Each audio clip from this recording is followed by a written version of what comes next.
18 फरवरी के दिन विज्ञान की परीक्षा देने वाले हैं, तो आज आपका एक टेस्ट होने वाला है। देखते हैं कि कौन बच्चे कितने प्रश्न का सही जवाब दे पाते हैं। और आपको बता दें कि यह आपका एक ऑफिशियल सेट है और ऐसा ही क्वेश्चन आपके एग्जाम में आएगा। बता दें आपको कि 80 नंबर का आपका परीक्षा होता है और ये आपका मॉडल सेट है। ठीक है, तो चलिए हम लोग वीडियो को शुरू करते हैं और आप लोग टेस्ट देने के लिए तैयार हो जाइए। फटाफट से सभी बच्चे वीडियो को लाइक कर दीजिए। हमारी आवाज आपके पास पहुंच रही ना, बहुत बढ़िया। जल्दी से लाइक करके वीडियो को, चैनल को सब्सक्राइब करके आप दोस्तों में भी शेयर कर दीजिए। आइए क्वेश्चन को शुरू करते हैं, देखने की क्वेश्चन क्या कह रहा है। अब सिक्का उछल चुका है मेरे प्यारे साथियों, अब हेड भी आपका होगा और टेल भी आपका होगा। अब खून नहीं जुनून दौड़ना चाहिए मेरे प्यारे साथियों। चलिए आइए बात करते हैं सबसे पहले नंबर क्वेश्चन की।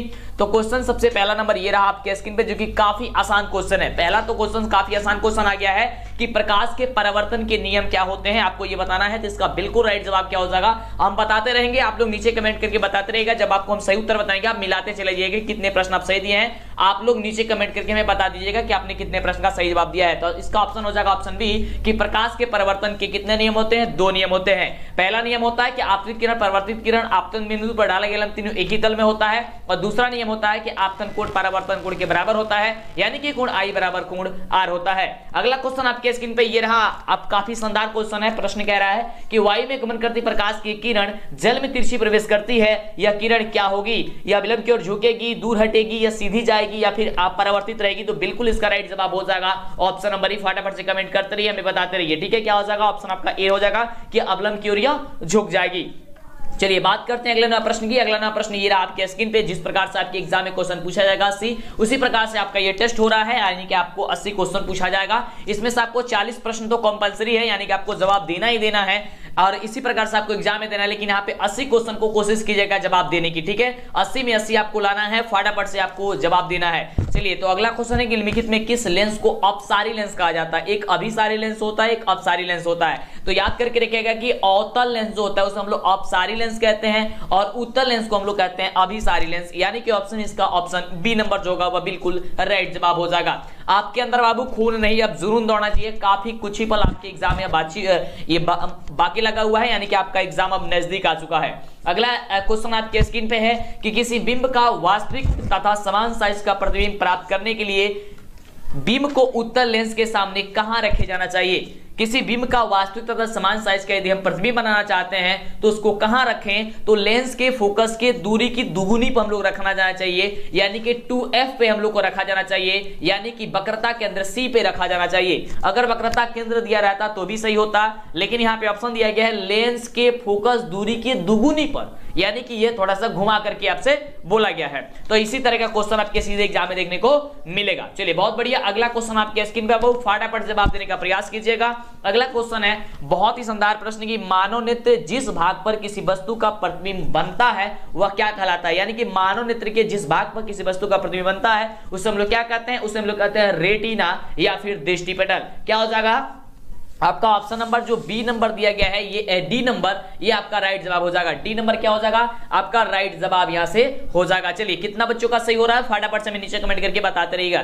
चैनल को सब्सक्राइब जरूर कीजिएगा, नहीं तो आपको आगे से वीडियो नहीं मिल पाएगी। और लाइक तो करना ही करना बाबू, कंजूसी नहीं। मां सरस्वती आपके साथ है, आपकी रिजल्ट काफी बेहतरीन बनेगी। अगला क्वेश्चन है कि किसी माध्यम के अपर्तनांक यानी कि म्यू का जो वैल्यू होता है वह क्या होता है? म्यू का वैल्यू क्या होता है? आप सभी जानते हैं कि साइन आई बटे साइन आर होता है, यानी कि ऑप्शन आपका कहां पे दिया गया है? तो ऑप्शन आपका ए नंबर ही दिया गया है, यानी कि ए नंबर आपका ऑप्शन जो हो जाएगा बिल्कुल बिल्कुल राइट जवाब हो जाएगा। अगला प्रश्न आपके स्क्रीन बाबू, समय काफी कम है इसलिए हम लोग फटाफट करने की कोशिश करेंगे। अगला प्रश्न है कि किसी लेंस के आवर्धन का एसआई मात्रक क्या होता है? और इस प्रश्न में अधिकतर बच्चे गलती करते हैं। गलती क्या करते हैं? देखिए ध्यान चीज एक बात हमारा याद करके रखिएगा कि जो आवर्धन होता है उसका एसआई मात्रक होता ही नहीं होता है। ठीक है, यानी कि नहीं होता है, यानी कि वो मात्रक विहीन होता है, उसका मात्रक नहीं होता है। ऑप्शन हो जाएगा डी नंबर की आवर्धन का एसआई मात्रक नहीं होता है। अगला क्वेश्चन आपके स्क्रीन पे फटाफट से जवाब देने का प्रयास कीजिए और जब हम बता रहे हैं तो मिलाते जाइएगा। अगला क्वेश्चन आपके स्क्रीन पे पीडीएफ वगैरह ये क्वेश्चन वगैरह कहां पे मिलेगा, सारी जानकारी आपको दिया जाएगा, बस अंतिम तक बने रहेंगे तब आपको फायदा ये चीज का मिलेगा। अगला क्वेश्चन है बहुत ही शानदार प्रश्न की, तारों का टिमटिमाना प्रकाश की किस घटना को दर्शाता है? तो तारों का जो टिमटिमाना होता है वह प्रकाश के परिकिरणन को दर्शाता है, यानी कि ऑप्शन आपका जो सी नंबर दिया गया है ये सी नंबर आपका बिल्कुल ही राइट जवाब होगा। बाबू ये बिहार बोर्ड के द्वारा जारी किया गया सारा का सारा क्वेश्चन आपको बता रहा है, ऐसा नहीं कि कुछ भी आपको बताया जा रहा बताया है, जो बिहार बोर्ड बताया है वही क्वेश्चन है, क्योंकि आप देख रहे हैं कि ऑफिशियल सेट का है। चलिए अगला क्वेश्चन आपके स्क्रीन पे प्रश्न कह रहा है कि किसी चालक का प्रतिरोध निम्नलिखित में से किस पर निर्भर करता है। किसी चालक का प्रतिरोध निम्नलिखित में से किस पर निर्भर करता है। देखिए चालक की लंबाई पर, या फिर चालक के अनुक्रम काट के क्षेत्र पर, या चालक की प्रकृति पर, या फिर उपयुक्त सभी पे।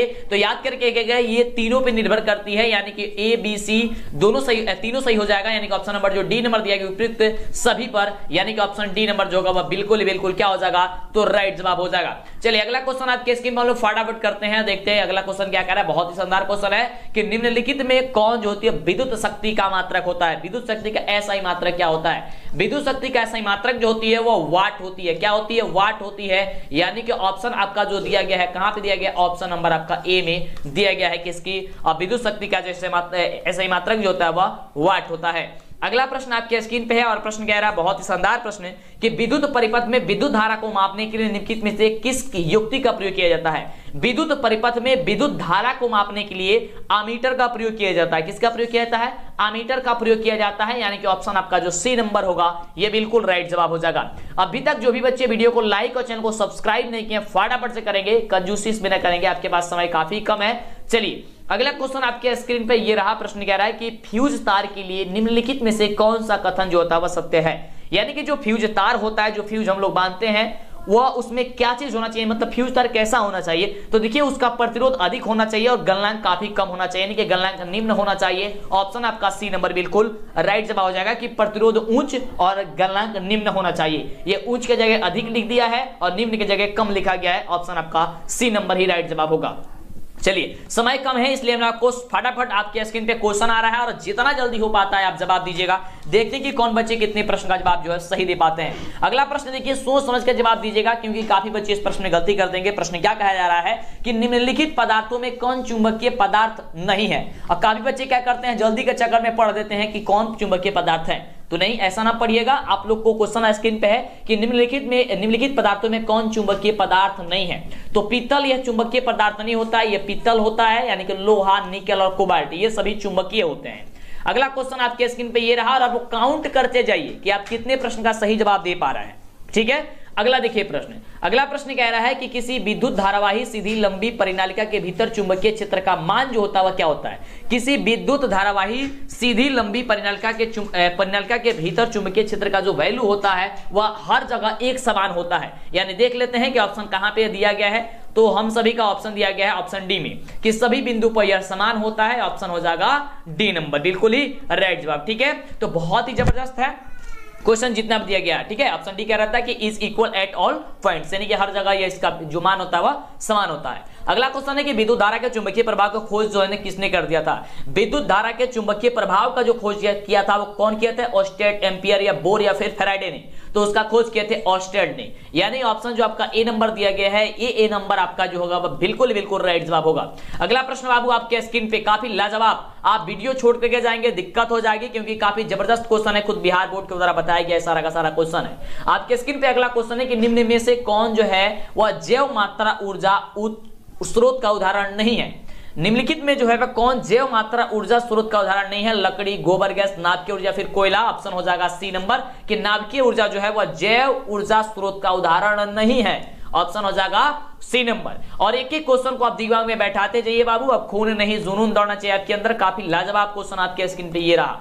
आपके एग्जाम में काफी कम समय बचा हुआ है, जो भी बताया जा रहा है आप कंप्लीट उसको याद कर लीजिए क्योंकि यही सभी क्वेश्चन आपके एग्जाम में आता है, इससे बाहर नहीं आता है। अगला क्वेश्चन आपके स्क्रीन पे कि Na2SO4 यानी कि सोडियम सल्फेट और बेरियम क्लोराइड यानी कि BaCl2 से बनता है BaSO4 यानी कि बेरियम सल्फेट और 2NaCl यानी कि सोडियम क्लोराइड। यहां पे पूछा जा रहा है कि निम्नलिखित अभिक्रिया में किस प्रकार की अभिक्रिया हुई है। आप सभी अभिक्रिया के बारे में तो जानते ही हैं कि संयोजन अभिक्रिया क्या कहती है, द्विविस्थापन अभिक्रिया क्या कहती है, वियोजन अभिक्रिया क्या कहती है और विस्थापन अभिक्रिया क्या कहती है। इस ऑप्शन से आपको चेक करना है कि इसका राइट जवाब जो होगा वह क्या चीज होगा। तो ध्यान दीजिएगा, एक एक करके हम कोशिश करना चाहेंगे। एक बार आपको रिवीजन के लिए हम बता दें कि संयोजन अभिक्रिया क्या होता है। तो सिंपल भाषा में आपको समझाने का प्रयास करेंगे कि दो छोटा छोटा पदार्थ मिलकर अगर एक बड़ा पदार्थ का निर्माण कर देगा उससे हम लोग कहेंगे संयोजन। यानी कि अगर दो जो होंगे आपका पदार्थ मिलकर के एक बड़े पदार्थ का निर्माण कर देते हैं, उसे कहते हैं संयोजन। द्विविस्थापन का मतलब होता है जिसमें आयनों का आदान प्रदान होता है, वे द्विविस्थापन अभिक्रिया होती है। वियोजन अभिक्रिया कौन होता है? तो एक बड़ा पदार्थ यानी कि एक बड़ा अभिक्रिया आपका ये टूट करके, जैसे कि CaCO3 टूट करके Ca और CO2 में बढ़ जाता है, उसे हम लोग कहेंगे क्या चीज? वियोजन अभिक्रिया। यानी कि एक बड़ा पदार्थ टूट करके छोटे पदार्थ में बढ़ जाता है, उसे हम लोग वियोजन अभिक्रिया कहते हैं। विस्थापन अभिक्रिया क्या होता है कि वैसी अभिक्रिया जिसमें एक अधिक क्रियाशील तत्व अपने से कम क्रियाशील तत्वों को विस्थापित कर देता है, यानी कि हटा देता है, उसे हम लोग विस्थापन अभिक्रिया कहते हैं। और वही काम यहाँ पे ऑप्शन नंबर ये क्वेश्चन नंबर 17 में हुआ है कि Na2SO4 में क्या, ध्यान से देखेंगे तो Ba जो है आपका, इसका जो Na से यानी कि SO4 से इसका स्थान हटा दिया है और खुद वहां पे आ चुका है। आप देख पा रहे हैं, ध्यानपूर्वक आप गौर करेंगे तो देखेंगे यहाँ पे Na2 था, लेकिन अब यहाँ पे BaSO4 हो गया है, यहाँ पे जो Na2SO4 था वो, ठीक है, यानी कि उसका स्थान बदल दिया है, चेंज कर दिया, उसे हटा करके खुद अपने ही आ चुका है, यानी कि हो जाएगा आपका विस्थापन अभिक्रिया। अगले प्रश्न की बात करते हैं। अगला प्रश्न आपके स्क्रीन पे ये रहा। प्रश्न काफी जबरदस्त क्वेश्चन है कि अम्लीय वर्षा का मान जो होता है, पीएच मान कितना होता है? पीएच मान आपको बताना है कि अम्लीय वर्षा का पीएच वैल्यू जो होती है वो कितनी होती है।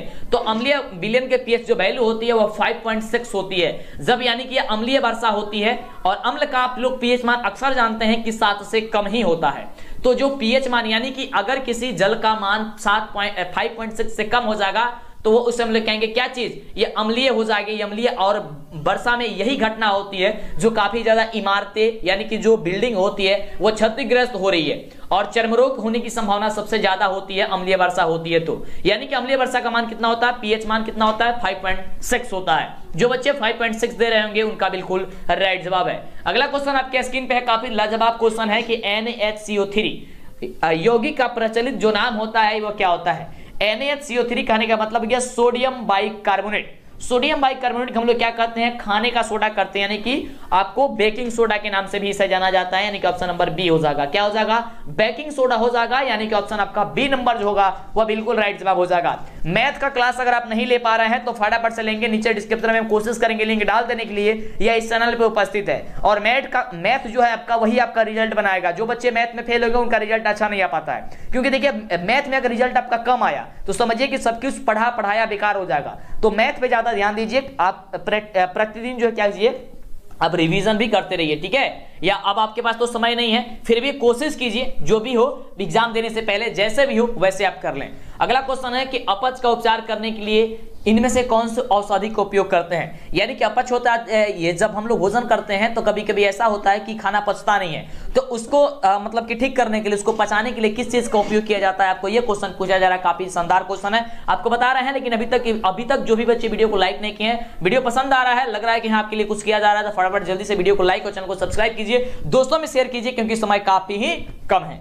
इसका राइट जवाब हो जाएगा ऑप्शन नंबर सी कि एंटासिड होता है। क्या होता है बाबू? एंटासिड होता है, यानी कि जो हाजमोला आप लोग खाते हैं उसमें भी एंटासिड आपको कुछ मात्रा पाई जाती है, या जो भी होता है आपके अगर अपच हो गई होगी और उसको पचाने के लिए अगर किया जाए तो एंटासिड का ही उपयोग हम लोग दवाई के रूप में करते हैं। अगला देखिए क्वेश्चन आपके स्क्रीन पे है।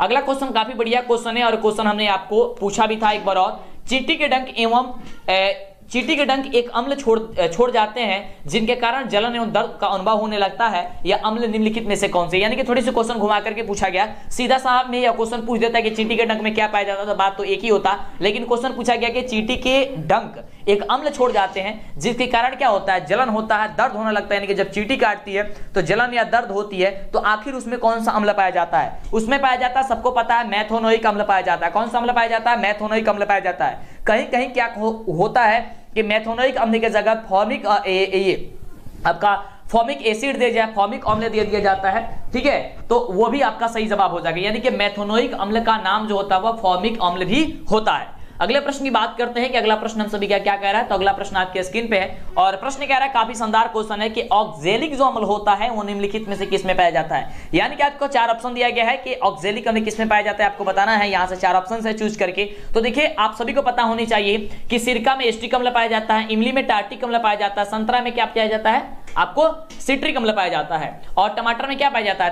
तब ये ऑक्जेलिक अम्ल पाया जाता है। यानी कि ऑप्शन जो आपका ए नंबर है वो आपका राइट जवाब हो जाएगा कि ऑक्जेलिक अम्ल टमाटर में पाया जाता है। ठीक है, चलिए बात करते हैं अगले प्रश्न की कि अगला प्रश्न हम सभी का जो है वह क्या कह रहा है। काफी बच्चे जवाब दे रहे हैं, तो बहुत अच्छी बात है यार। देखिए एक एक क्वेश्चन को जवाब देने का प्रयास कीजिए, सभी क्वेश्चन को पढ़िए, समझिए और याद कर लीजिए, ठीक है। और आपको बता रहे हैं कि क्वेश्चन सारा कहां पे मिलेगा, पीडीएफ ग्रुप में या मोबाइल में ओपन करके भी देख सकते हैं, वीडियो न देखे तब भी, ठीक है, काम चल जाएगा। लेकिन आपको वीडियो देखना भी बहुत जरूरी है, क्योंकि देखने से आपको बहुत ज्यादा जल्दी जो है वह याद हो जाती है। कान में ईयरफोन लगा करके आप रजाई में, ठंडी का मौसम है, आप उसमें जाकर के अच्छे से पढ़ते रहिए। अगला क्वेश्चन कह रहा है कि CaSO4.12H2O निम्नलिखित में से किस यौगिक का रासायनिक सूत्र है बाबू।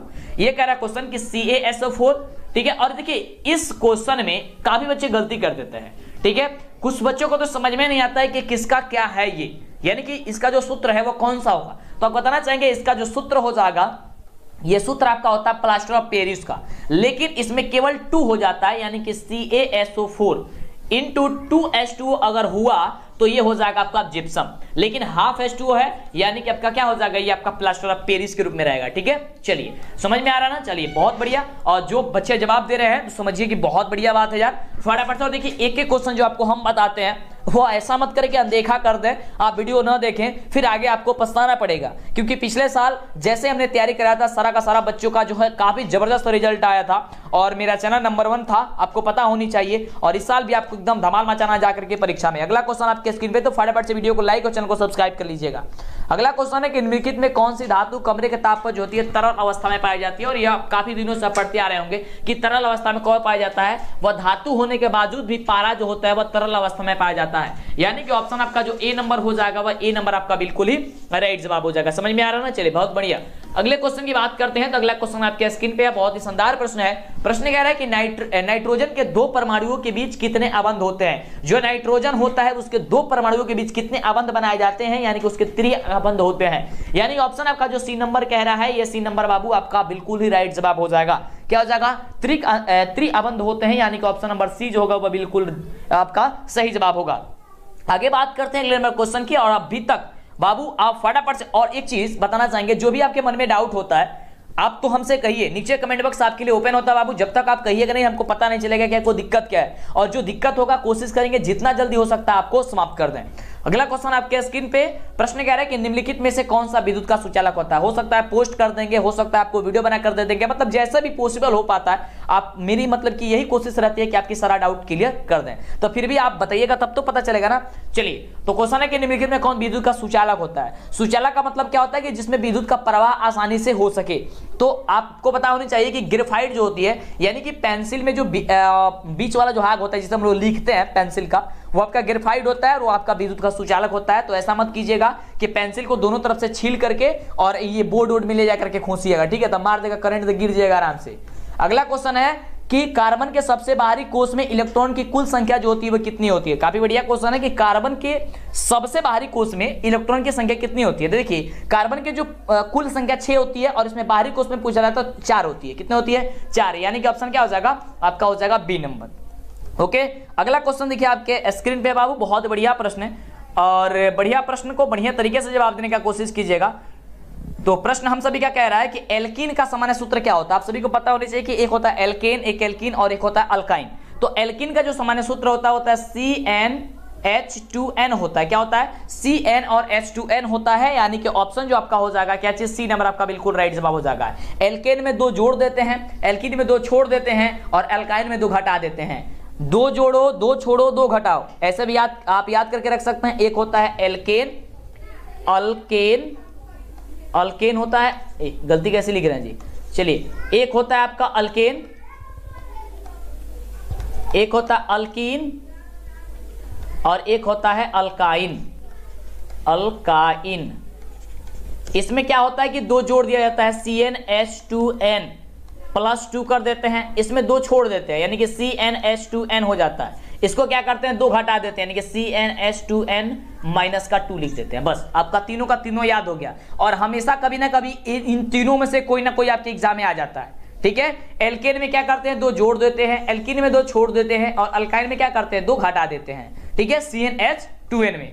चलिए अगला क्वेश्चन आपके स्क्रीन पे, प्रश्न कह रहा है कि समान आणविक सूत्र लेकिन भिन्न संरचना वाले यौगिक निम्नलिखित में से क्या कहलाते हैं। और यह क्वेश्चन आपका 9th क्लास की है, 9th में आपने पढ़ा होगा इसके बारे में कि सामान्य आणविक जो सूत्र होता है लेकिन उसकी संरचना भिन्न भिन्न बनती है, यानी कि अलग अलग बनती है, उसे हम लोग क्या कहते हैं, उससे कहते हैं हम लोग सजातीय श्रेणी के रूप में जानते हैं उसे। यानी कि ऑप्शन आपका जो कह रहा है ये बी नंबर आपका बिल्कुल ही राइट जवाब होगा। ओके, चलिए अगला प्रश्न आपकी स्क्रीन पे ये रहा और प्रश्न बहुत ही शानदार है, जवाब देने का प्रयास कीजिएगा।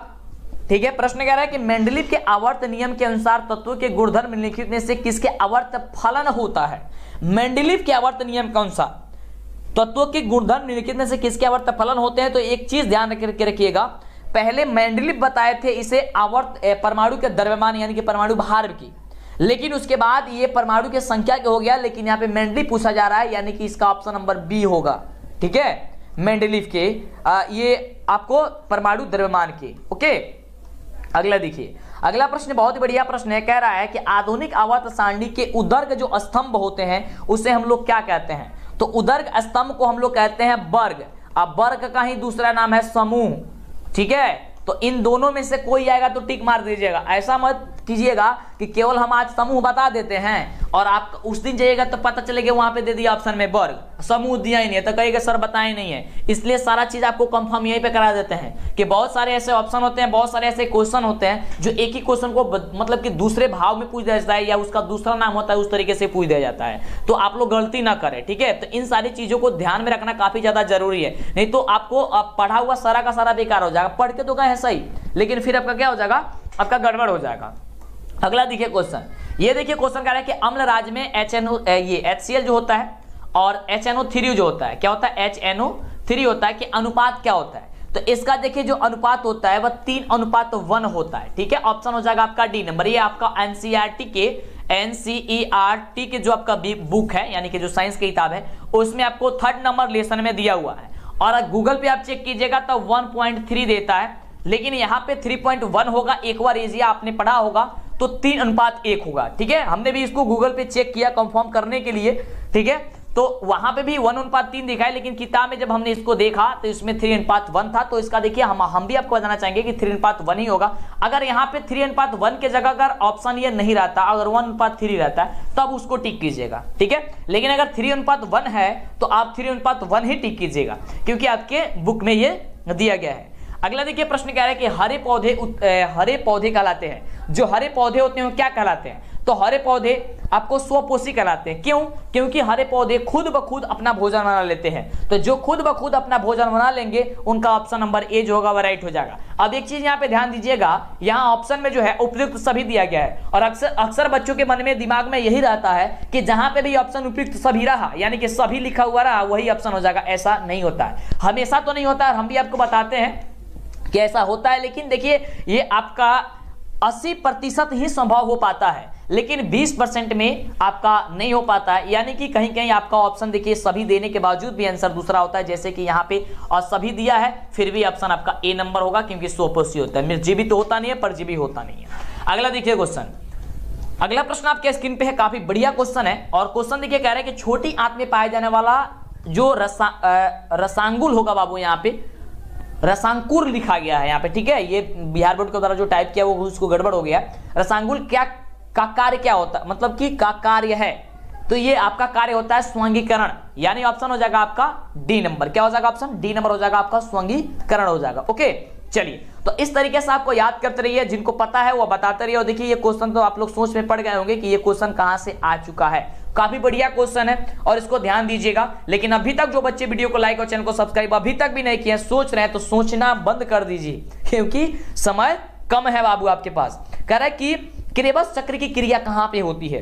क्रेबस चक्र की जो क्रिया होती है याद करके कि माइटोकॉन्ड्रिया में होती है। और माइटोकॉन्ड्रिया को क्या कहते हैं आप लोग ये बताइए, माइटोकॉन्ड्रिया को हम लोग क्या कहते हैं आप लोग ये बताइए नीचे कमेंट में, 9th क्लास में पढ़े होंगे। अगला क्वेश्चन आपके स्क्रीन पे है और प्रश्न कह रहा है बहुत ही शानदार प्रश्न की, पादप में अनाक्षी श्वसन का अंतिम उत्पाद जो होता है क्या होता है। पादप में अनाक्षी श्वसन का अंतिम उत्पाद क्या होता है, याद करके रखिएगा। जिनको याद है बहुत अच्छी बात है, नीचे कमेंट के बताइए। अब नीचे जरूर बताइएगा कि आपने 80 प्रश्न में कितने प्रश्न का सही जवाब दे पाया है। इसका राइट जवाब होगा इथाइल अल्कोहल। उसका क्या होता है, इथाइल अल्कोहल होता है, यानी कि ऑप्शन हो जाएगा आपका सी नंबर। अगला देखिए प्रश्न क्या कह रहा है, बहुत बढ़िया प्रश्न है। पौधे में जल का परिवहन किसके द्वारा किया जाता है? तो देखिए पौधे में जो जल का परिवहन होता है वह किया जाता है जाइलम के द्वारा, और एक होता है फ्लोएम। फ्लोएम के क्या, देखिए एक चीज ध्यान से समझ लीजिए क्योंकि ये क्वेश्चन आपके सब्जेक्टिव में पूछा जाता है। जाइलम और फ्लोएम क्या होता है? जाइलम वो होता है कि जो नीचे से यानी कि मिट्टी से खनिज लवण जल को अवशोषित करके पत्तियों तक पहुंचा दे, और जो पत्तियों में भोजन तैयार होता है सूर्य की उपस्थिति में, उस जो वो भोजन तैयार होता है तब फ्लोएम का कार्य होता है कि पौधे के पूरे भाग में भोजन को पहुंचाना। यानी कि जल का कार्य कौन करता है? तो जाइलम करता है। खनिज लवण का कार्य कौन करता है? जाइलम करता है। भोजन तैयार हो जाता है उसको पहुंचाता कौन है? यानी कि फ्लोएम का, ठीक है, फ्लोएम करता है। यानी कि अगर कुछ मटेरियल लेकर के आए, जैसे कि अगर खाना बनाने के लिए अगर रसोईया में अगर आप सब्जी वगैरह लेकर के आ रहे हैं तो आप जाइलम हुए, लेकिन खाना बनने के बाद से जो खाना को परोस रहा है, खाना लेकर के जा रहा है, किसी को खिला रहा है, उसको हम फ्लोएम कह देंगे। ठीक है, इस तरीके आसान भाषा से भी आप समझ सकते हैं। अगला प्रश्न कह रहा है कि खुला परिसंचरण तंत्र किसमें पाया जाता है? खुला परिसंचरण तंत्र, तो खुला जो परिसंचरण तंत्र होता है आपको बताना चाहेंगे, आपके ऑप्शन में कॉकरोच होगा। हर जगह क्वेश्चन में कॉकरोच ऑप्शन होता है, लेकिन यहाँ पे कॉकरोच ऑप्शन नहीं दिया गया, यहाँ पे तितली दिया गया है, तो आपका ऑप्शन हो जाएगा तितली। अगर कॉकरोच ऑप्शन होगा तो ऑप्शन डी होगा, और आप भी एग्जाम में जाइएगा तो तितली ऑप्शन न देकर के कॉकरोच ऑप्शन दी जाएगा, क्योंकि जब आप एग्जाम देने जाइएगा तब ये मॉडल पेपर में क्वेश्चन को छापा गया है, यहाँ पे प्रिंट किया गया है, तो यहाँ पे तितली ऑप्शन दे दिया गया भले ही, लेकिन अधिकतर जो होती है 90% चांस होती है कि आपको ऑप्शन में कॉकरोच देखने को मिलेगा, और वही आपका होगा खुला परिसंचरण तंत्र में। ठीक है, चलिए अगला क्वेश्चन आपके स्क्रीन पे ये रहा। प्रश्न कह रहा है कि इनमें कौन पादप उत्सर्जी पदार्थ नहीं होता है? पादप उत्सर्जी पदार्थ इसमें से कौन जो है वह नहीं होता है, आपको ये बता रहा है। ठीक है, टैनिन, रेजिन, लैक्टेस या फिर स्टार्च। यानी कि देखिए पादप उत्सर्जी यानी कहने का मतलब हो गया कि जो पेड़ पौधे होते हैं उसमें से जो अपशिष्ट पदार्थ कह देंगे आप, वह कौन इसमें से नहीं है, कौन इसमें से नहीं है, आपको ये बताना है। तो देखिए टैटिन भी जो है आपका अपशिष्ट पदार्थ होता है, रेजिन भी आपका अपशिष्ट पदार्थ होता है पादप का, और लेक्टेक्स भी होता है आपका, ये आपका क्या नाम है, उत्सर्जी पदार्थ ये आपका होता है, और स्टार्च जो होता है ये नहीं होता है, स्टार्च नहीं होता है, यानी कि ऑप्शन नंबर हो जाएगा डी नंबर। यानी कि पेड़ के पत्ती आपको गिर जाना देखते हैं कि पेड़ का, आम के पेड़ में देखते हैं कि उसमें गोंद जैसा मतलब कि निकल जाता है ना, जो चिपक जाता है काफी जगह। ठीक है, तो वो आपका ये आपका ये उत्सर्जी पदार्थ है। ठीक है, तो ये आप पूछा जाए कि कौन उत्सर्जी पदार्थ नहीं है, तो आपका ये हो जाएगा स्टार्च हो जाएगा। ओके, अगले प्रश्न की बात करते हैं। तो अगला प्रश्न आपके स्क्रीन पे है, काफी लाजवाब धमाल मचाने वाला प्रश्न है। कह रहे हैं कि इनमें कौन अमीनो अम्ल के विखंडन से बनता है? अमीनो अम्ल के विखंडन से जो होता है वह कौन बनता है? तो याद करके कि अमोनिया बनता है। क्या बनता है? अमोनिया, यानी कि HNO3 बनता है। और यहां पे भी ऑप्शन सभी दिया गया, तो ऐसा नहीं कि टिक कर दीजिएगा, ये गलती हो जाएगा, केवल अमोनिया बनता है, HNO3 ही बनता है, यानी कि ऑप्शन आपका हो जाएगा सी नंबर। अगले प्रश्न की बात करते हैं बाबू। अगला प्रश्न आपके स्क्रीन पे ये रहा। देखिए 40 क्वेश्चन हमने यहाँ पे कंप्लीट करा दिया आपको, और इसी तरीके से 40 क्वेश्चन आपको बनाने होंगे एग्जाम में। ठीक है, इसी तरीके का मतलब नहीं, मतलब कि आपको 80 में से किसी 40 को बना देना है, यानी कि 40 से क्वेश्चन को बनाना है आपके एग्जाम में। ठीक है, ऐसा नहीं मत कीजिएगा कि 80 में 80 बना दीजिएगा। ठीक है, 40 ही बनाना पड़ेगा, लेकिन यहाँ पे आपका 80 का 80 टेस्ट होगा, और 80 में आपको बताना है कि आप कितने प्रश्न का सही जवाब दे पा रहे हैं। प्रश्न कह रहा है कि इनमें से कौन अंतःस्रावी ग्रंथि है? अंतःस्रावी ग्रंथि कौन सी है? यकृत, लार ग्रंथि, या फिर श्वेत ग्रंथि, या फिर थायराइड ग्रंथि। तो ये होता है थायराइड ग्रंथि। थायराइड जो ग्रंथि होता है वो अंतःस्रावी ग्रंथि होती है, यानी कि ऑप्शन हो जाएगा डी नंबर। फटाफट से नीचे कमेंट करना ना भूले यार, कमेंट तो करते रहिए, क्योंकि देखिए जितना ज्यादा जवाब दीजिएगा उतना ही आपकी याददाश्त जो होगी मजबूत होगी, यानी कि आपको क्वेश्चन याद करने की क्षमता अधिक होगी। ठीक है, क्योंकि आप जो जवाब दीजिएगा वो याद करने के सोच के जवाब दीजिएगा। जब आप सोचिएगा उतना ही अच्छा वो प्रैक्टिस हो जाएगा, रिवीजन हो जाएगा उसका। इसलिए बोलते हैं कि बार बार जवाब देना ना भूलेंगे, और लाइक करके दोस्तों में भी शेयर करते रहेंगे, जो बच्चे नहीं किए हैं उनके लिए। ठीक है, और जो बच्चे कर लिए बहुत अच्छी बात है। अगला है कि इनमें से कौन फल पकाने में प्रयुक्त होता है? फल पकाने में, तो फल जो पकता है, यानी कि जो मान लीजिए आम का फल है, उसमें कहते हैं आप कार्बाइड रख दीजिए, यानी कि एथिलीन का यूज किया जाता है। उसका नाम क्या है? एथिलीन। ठीक है, यानी ऑप्शन हो जाएगा क्या चीज आपका हो जाएगा सी नंबर जी। ठीक है, सी नंबर हो जाएगा, एथिलीन का प्रयोग किया जाता है फल को पकाने के लिए। अगला देखिए प्रश्न कह रहा है कि इंसुलिन की कमी से कौन सा रोग होता है? इंसुलिन की कमी से कौन सा रोग होता है, आपको ये बताना। तो देखिए इंसुलिन के जो कमी से रोग होता है वो होता है मधुमेह रोग। कौन सी रोग होती है? तो मधुमेह रोग होती है, यानी कि ऑप्शन आपका हो जाएगा बी नंबर। ठीक है, मधुमेह रोग होती है, यानी कि मधुमेह रोग कहने का मतलब हो गया शुगर। काफी बच्चों को यह समझ में नहीं आ रहा कि मधुमेह रोग किसे कहते हैं? शुगर को, जो शुगर बीमारी होती है वो मधुमेह रोग कहते हैं उसको। ठीक है, चलिए, और अक्सर इस आजकल जो सबसे ज्यादा ये बीमारी हो रही है। ठीक है, अगला देखिए, अगला प्रश्न कह रहा है बहुत ही शानदार प्रश्न कि ईस्ट में अलैंगिक जनन की कौन सी विधि होती है? ईस्ट में अलैंगिक जनन की कौन सी विधि होती है आपको बता रहे हैं। तो ईस्ट में अलैंगिक जनन की कौन सी विधि होती है बाबू? मुकुलन विधि होती है, जो कि हमने कई बार आपको बता दिया है। देखिए, जितना अगर आप सारा का सारा वीडियो देख ले होंगे ना, तो बिल्कुल आप एग्जाम में जाएगा ना तो सोचना नहीं पड़ेगा, क्योंकि इतने जबरदस्त आपको हम बता दिए। जितना क्वेश्चन आने वाला क्वेश्चन आपको जो वीवीआई क्वेश्चन आप कहते हैं, मॉडल सेट का जितना भी क्वेश्चन होता है, क्वेश्चन बैंक का क्वेश्चन होता है, सारा का सारा बताया जा रहा है। तो जो भी वीडियो अभी तक नहीं देखे फटाफट से एक लगातार मतलब कि देख लीजिए, पूरा वीडियो आप देख करके तैयारी मजबूत तरीके से कर लीजिए। कोई डाउट रहता है नीचे कमेंट करके पूछते रहिएगा। अगला प्रश्न कह रहा है कि मानव में निषेचन की क्रिया कहां होती है? जो मानव होती है उसमें निषेचन की क्रिया जो होती है वह कहां होती है? और देखिए, हमने एक बार शायद इसको गलती से ये योनि में बता दिया था। योनि नहीं होगा बाबू, फिलोपियन नलिका में होती है। ठीक है, फिलोपियन नलिका में होती है। इस क्वेश्चन को शायद हमने एक बार बताया था, बहुत पहले, आप लोग के लिए तो नहीं, शायद पहले बताया था, तो याद कर लीजिएगा, फिलोपियन नलिका में होती है। ठीक है, ऑप्शन क्या हो जाएगा? डी नंबर आपका बिल्कुल राइट जवाब होगा। ठीक है, योनि में ना करके फिलोपियन नलिका में होती है। अगला क्वेश्चन कह रहा है कि आनुवंशिकता के पिता कौन कहे जाते हैं? आनुवंशिकता के पिता, तो आनुवंशिकता के जो पिता है वो कौन कहते हैं? मेंडल जी कहे जाते हैं। ऑप्शन क्या हो जाएगा? ए नंबर आपका बिल्कुल ही राइट जवाब हो जाएगा कि आनुवंशिकता के जो पिता कौन कहे जाते हैं? तो मेंडल जी को कहा जाता है। अगला क्वेश्चन देखिए आपके स्क्रीन पे ये रहा, और प्रश्न कह रहा है बहुत ही शानदार प्रश्न है, बहुत ही अच्छा प्रश्न है। प्रश्न कह रहा है कि जीव मंडल होगा बाबू, यहाँ पे जीव मऊल लिखा गया है ना, टाइप गलती हुआ है। तो जीव मंडल में ऊर्जा का मुख्य स्रोत कौन है? ऊर्जा का मुख्य स्रोत जीव मंडल में कौन है? ऑप्शन हो जाएगा आपका जीव मंडल में कौन है? ऑप्शन हो जाएगा आपका डी नंबर। ठीक है, क्या हो जाएगा? डी नंबर हो जाएगा कि सूर्य है, यानी कि सूरज, सूर्य है। अगला प्रश्न जो है, अगला प्रश्न हम सभी क्या कह रहा है, बहुत ही बढ़िया प्रश्न है कि जातियों की उत्पत्ति नामक पुस्तक किसने लिख दी थी? जातियों की उत्पत्ति नामक पुस्तक जो है उसने किसने लिखी थी? काफी बढ़िया क्वेश्चन है। अभी तक जो बच्चे वीडियो को लाइक नहीं किए हैं फटाफट से कर दीजिए। बढ़ते हैं इसके आगे क्वेश्चन की ओर। बहुत ही लाजवाब क्वेश्चन हम लोग पढ़ेंगे, पूरे 80 क्वेश्चन हम लोग देखने वाले हैं, और आप भी बताइएगा कितने प्रश्न का जवाब जो है सही बता पा रहे हैं। इसका राइट जवाब हो जाएगा डार्विन ने किया था। कौन किया था? डार्विन ने किया था, यानी कि ऑप्शन आपका जो हो जाएगा वह बी नंबर जो होगा वह बिल्कुल ही राइट जवाब हो जाएगा। चलिए अगले प्रश्न की बात करते हैं। अगला प्रश्न कह रहा है कि क्रायोलाइट अयस्क है। क्रायोलाइट होता है किसका एक होता है? तो वो होता है एल्युमिनियम का अयस्क होता है। क्रायोलाइट जो होता है वो एल्युमिनियम का अयस्क होता है, यानी ऑप्शन जो हो जाएगा आपका डी नंबर आपका बिल्कुल ही राइट जवाब हो जाएगा। अगला प्रश्न बहुत ही शानदार प्रश्न है कि पोटेशियम की परमाणु संख्या कितनी होती है? सब कोई बच्चे जानते हैं पोटेशियम की परमाणु संख्या 19 होती है, यानी कि 19 होती है। कितनी होती है? 19 होती है, 19। ठीक है, चलिए अगले प्रश्न की बात करते हैं। अगला प्रश्न कह रहा है कि फॉर्मिक अम्ल का IUPAC नेम क्या होता है? तो फॉर्मिक अम्ल का IUPAC नेम जो होता है वो मैथोनोइक अम्ल होता है, यानी ऑप्शन क्या हो जाएगा? ए नंबर हो जाएगा। और यही आपका चींटी के डंक में पाया जाता है या फिर नेटल के डंक में पाया जाता है। ठीक है, क्वेश्चन पूछा जाता है कि चींटी के डंक में कौन सा अम्ल पाया जाता है? तो मैथोनोइक अम्ल या फिर फॉर्मिक अम्ल। अगला प्रश्न कह रहा है कि इथाइल अल्कोहल का अणुसूत्र क्या होता है? तो इथाइल अल्कोहल का जो अणुसूत्र होता है बाबू वो होता है C2H5OH होता है, यानी ऑप्शन क्या हो जाएगा? सी नंबर आपका बिल्कुल राइट जवाब हो जाएगा। एकदम दिमाग में बैठा लेना है।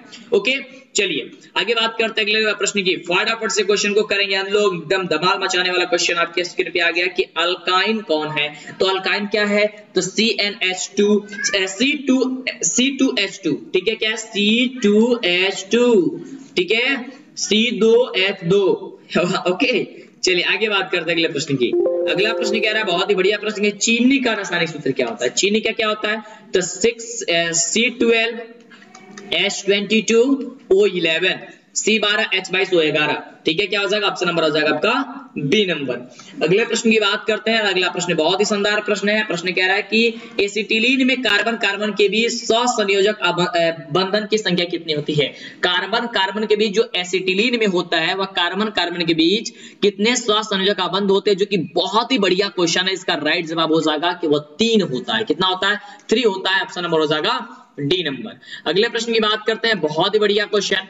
प्रश्न कह रहा है कि श्वसन के अध्ययन के लिए उपयोग किया जाने वाला बीज कौन सा है? क्योंकि बहुत बढ़िया प्रश्न है कि श्वसन के अध्ययन के लिए उपयोग में लाने जाने वाला जो बीज है वो कौन है? तो श्वसन करने के है आपका अंकुरित बीज। क्या हो जाएगा? ऑप्शन नंबर बी नंबर हो जाएगा। ठीक है, अंकुरित बीज हो जाएगा ऑप्शन नंबर 20 का बिल्कुल राइट जवाब हो जाएगा। अगले प्रश्न की बात करते हैं कि अगला प्रश्न हम सभी का क्या कह रहा है। तो अगला प्रश्न है बहुत बढ़िया प्रश्न की मानव वृक्क किस प्रणाली का एक हिस्सा है। तो मानव बीज जो होता है वह एक उत्सर्जन की है। क्या चीज है? उत्सर्जन ही। मानव जो वृक्क होता है किसका होता है? उत्सर्जन का होता है। ऑप्शन नंबर हो जाएगा आपका डी नंबर।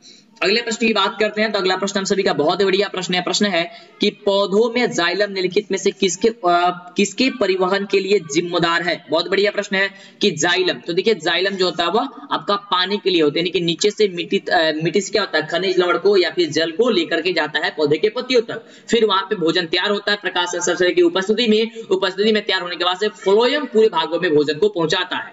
ठीक है, क्या हो जाएगा इसका आंसर? ऑप्शन हो जाएगा ए नंबर की पानी जाइलम का कार्य होता है। अगला प्रश्न कह रहा है, यहाँ पे बहुत बढ़िया प्रश्न कह रहा है कि श्वसन के दौरान कौन सी गैस निकलती है। श्वसन के दौरान जो होती है वह कौन सी गैस निकलती है? आप सभी को पता है कि CO2 निकलती है, यानी कि ऑप्शन जो आपका ए नंबर है, ये ए नंबर आपका बिल्कुल ही राइट जवाब हो जाएगा। ठीक है, चलिए आगे बात करते हैं अगले नंबर प्रश्न की। अगला प्रश्न हम सभी क्या कह रहा है। तो हम सभी का देखिए अगला नंबर प्रश्न बहुत ही शानदार प्रश्न है, काफी बार आपके एग्जाम में आ चुका है।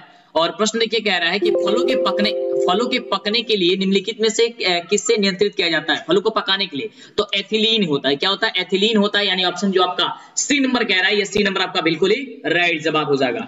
अगले प्रश्न की बात करते हैं जो कि बहुत बढ़िया प्रश्न है। प्रश्न कह रहा है न्यूरॉन का वह हिस्सा जहां जानकारी हासिल की जाती है। क्वेश्चन है कि न्यूरॉन का वह हिस्सा जहां पे जानकारी हासिल की जाती है वह क्या चीज है? तो वह है डेंड्राइट, यानी क्या है? डेंड्राइट हो जाएगा, यानी ऑप्शन हो जाएगा ए नंबर जो कि बिल्कुल राइट जवाब।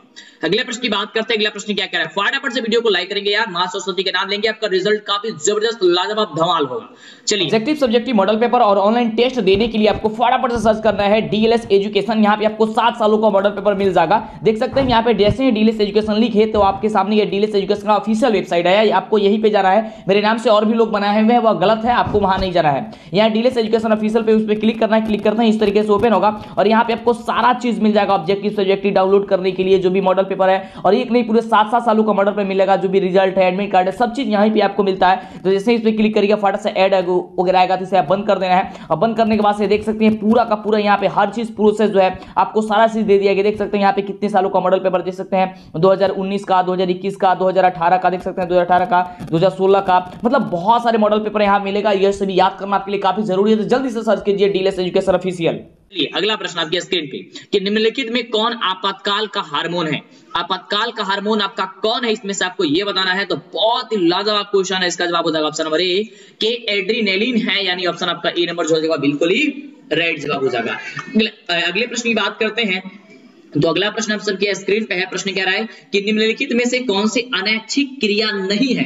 अनैच्छिक क्रिया नहीं है यानी कि कौन हमारे बस का है। बस बात इतना समझिए कि कौन किसे हम रोक सकते हैं, हम अपने अनुसार चला सकते हैं। उल्टी को नहीं, जब उल्टी आती है तो हम अगर रोकेंगे तो ये रुक नहीं सकते हैं। अत्यधिक लार निकलता तो फिर हम अपने से कैसे रोक सकते हैं? नहीं, ये रोक सकते हैं। दिल की धड़कना, दिल धड़क रहा है उसको कैसे रोकेंगे? रोकेंगे तो गए काम से गए। ठीक है, तो ये नहीं कर सकते। ऑप्शन क्या हो जाएगा? सी नंबर हो जाएगा कि चबाना, क्योंकि भोजन को हम चबा रहे हैं तो उसको रोक भी सकते हैं। जब मन करेगा तब चबाएंगे, नहीं मन करेगा नहीं चबाएंगे, यार मेरी मर्जी है ना, आपकी मर्जी। चलिए अगला प्रश्न क्या हो जाएगा? ऑप्शन आपका हो गया डी नंबर है बिल्कुल राइट जवाब।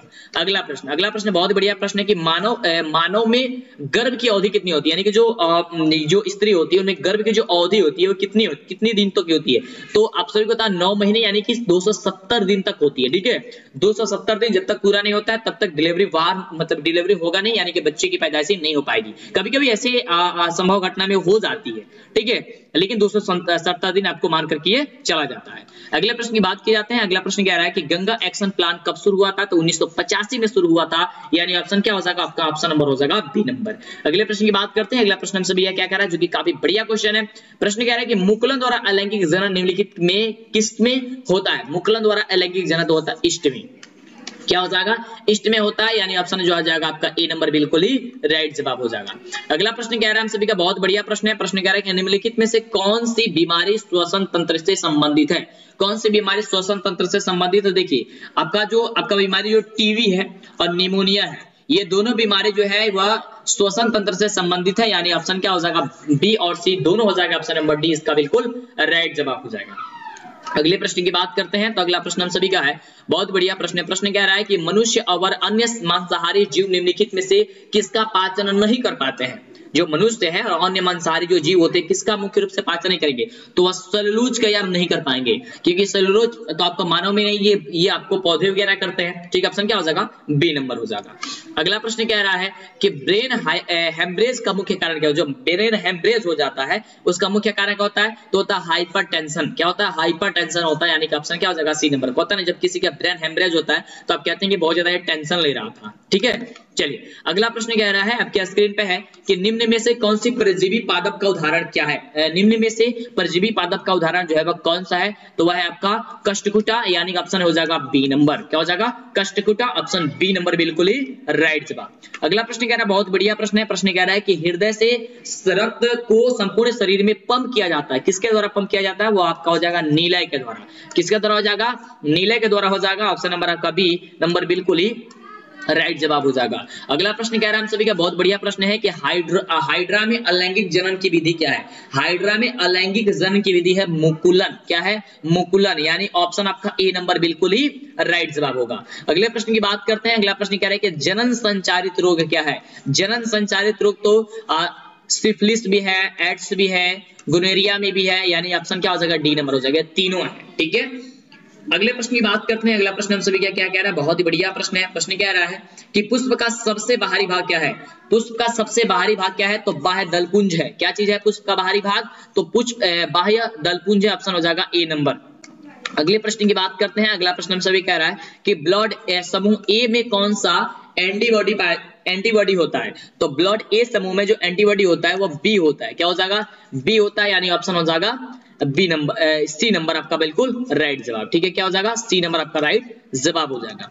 अगले प्रश्न की बात करते हैं। अगला प्रश्न कह रहा है हम सभी का बहुत बढ़िया प्रश्न है, और प्रश्न कह रहा है हम सभी का कि रक्त में ग्लूकोज की मात्रा निम्नलिखित में से कौन नहीं नियंत्रित करता है, कौन जो है वो नहीं नियंत्रित करता, आपको ये बताना है। तो इसका बिल्कुल जो राइट जवाब हो जाएगा वो हो जाएगा आपका ऑप्शन नंबर सी नंबर हो जाएगा कि गैस्ट्रीन नहीं कर पाता है, यानी ऑप्शन हो जाएगा सी नंबर बिल्कुल ही राइट जवाब हो जाएगा। चलिए आगे बात करते हैं अगले प्रश्न की। अगला प्रश्न हमसे ये क्या कह रहा है, अगला प्रश्न है कि पादप हार्मोन है, पादप हार्मोन जो है इसमें से कौन है, तो आप सभी को बताया कि पादप जो हार्मोन है वो यहां से कौन है, आपका आंसर हो जाएगा ऑप्शन नंबर ए कि जिब्रेलिन जो है आपका क्या है, आपका यह पादप हार्मोन होता है। जिब्रेलिन क्या है, ये आपका पादप हार्मोन है। प्रश्न कह रहा है कि हार्मोन स्रावित होता है, जो हार्मोन होता है वह किससे स्रावित होता है, ये आपका काफी बढ़िया क्वेश्चन है, होता है अंतःस्रावी ग्रंथि से, यानी कि ऑप्शन आपका ए नंबर जो है ये आपका ए नंबर बिल्कुल ही राइट जवाब हो जाएगा। अगले प्रश्न की बात करते हैं। तो अगला प्रश्न हम सभी क्या आपके स्क्रीन पे है, बहुत बढ़िया प्रश्न है कि मनुष्य के मुख गुहा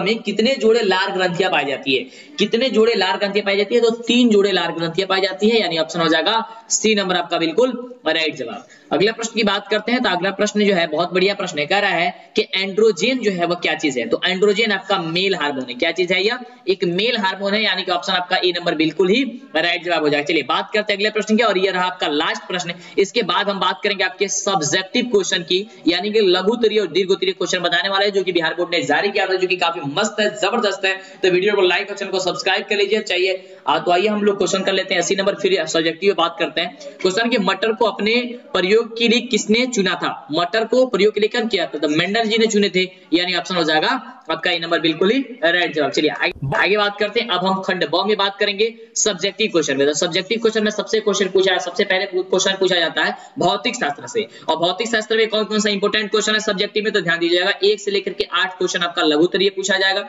तो क्या क्या क्वेश्चन है ध्यान देंगे। प्रश्न सबसे पहला ही काफी बढ़िया क्वेश्चन है कि प्रकाश के अपवर्तन के नियमों को लिखिए, जो कि हमारे चैनल पे बताया गया है, आपको पढ़ाया गया है, आपको नहीं देखे वो वीडियो देख लीजिएगा। चलिए आगे बात करते हैं अगले क्वेश्चन की, काफी बढ़िया क्वेश्चन। अगला प्रश्न हम सभी का बहुत बढ़िया प्रश्न है कि जल और शीशा का अपवर्तनांक जो है 4/3 और 3/2 है, इसमें से प्रत्येक में प्रकाश की गति क्या होगी, इसे ज्ञात कर दीजिए। अगला प्रश्न के प्रिज्म से होकर प्रकाश के अपवर्तन का किरण आरेख जो होता है वह क्या होता है, इसे आप बता दीजिए। सारा का सारा क्वेश्चन आपको इस चैनल पे मिल जाएगा, तो जल्दी से चैनल को सब्सक्राइब करेंगे, ठीक है, भटकना नहीं, एकदम डरना नहीं, लड़ना है आपको। अगला क्वेश्चन जीवाश्म ईंधन क्या है, इसके 2 उदाहरण आपको लिखना है। अगला है कि विद्युत विभव से आप क्या समझते हैं। फ्लेमिंग के वाम हस्त नियम को लिखिए। किसी चालक का प्रतिरोध किन कारकों पर निर्भर करता है, ये आपको बताना है, जो कि बहुत बढ़िया क्वेश्चन है, आपको कई बार ये ऑब्जेक्टिव में भी क्वेश्चन पूछा जाता है। अगला क्वेश्चन है कि नाभिकीय विखंडन क्या है, ये आपका हो गया सब्जेक्टिव क्वेश्चन में केवल भौतिक शास्त्र का। इसमें भौतिक शास्त्र में 2 आपका पूछेगा दीर्घ उत्तरीय प्रश्न यानी कि लॉन्ग क्वेश्चन। लॉन्ग क्वेश्चन में देखिए क्या पूछा गया है, क्या बताया गया है बिहार बोर्ड के द्वारा कि धारावाही चालक के इर्द गिर्द चुंबकीय क्षेत्र उत्पन्न होता है, उसे दिखाने के लिए ऑस्टेड ने प्रयोग का जो किया था उसका आप जो ये ऑस्टेड ने किया था उसका प्रयोग आपको दर्शा दीजिए, उसका आपको वर्णन कर देना है। ये हो गया क्वेश्चन 1।